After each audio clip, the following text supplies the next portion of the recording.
Friends, మీకు ఈ video నచ్చితే లైక్ చేయండి, సబ్స్క్రైబ్ చేయండి.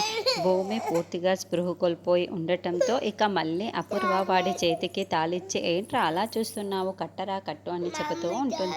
మళ్ళీ తాళి కట్టబోతూ ఉంటే అప్పుడే ఒక రౌడీ వచ్చి ఆ రౌడీ పైన పడిపోతూ ఉంటాడు. అలా ఇద్దరు రౌడీలు కింద పడిపోతూ ఉంటారు. తాళి కట్టిన వాడు మళ్ళీ ఎవరో, అబ్బా వీడిని కొడుతుంది, ఎందుకు వీడు ఇలా కింద పడిపోయాడు అని అపూర్వ బయటకి చూస్తూ ఉంటుంది. గగన్ అక్కడికి వచ్చేసి రౌడీలని కుమ్మేస్తూ ఉంటాడు. అలా గగన్ రావడంతో శారద చాలా చాలా సంతోషపడుతూ ఉంటుంది.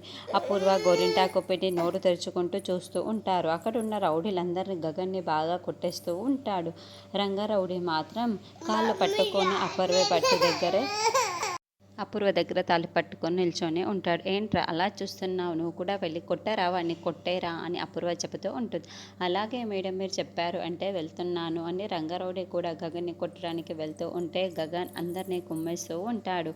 అమ్మో, ఎద్దులా ఉన్న వాళ్ళనే ఎగిరెగిరి ఎలా తంతున్నాడు, అదే మన ఇద్దరిని ఒక గుద్దు గుద్దాడంటే మన పని అయిపోయినట్టే, మన ప్రాణాలు గాల్లో కలిసిపోయినట్టే అని గోరింటాకు పిన్ని గగన్ కొడుతున్న విధానాన్ని చూసి చాలా టెన్షన్ పడుతూ చెబుతూ ఉంటే అపూర్వ చాలా కోపంగా గోరింటాకు పిన్ని వైపుకు చూస్తూ ఉంటుంది.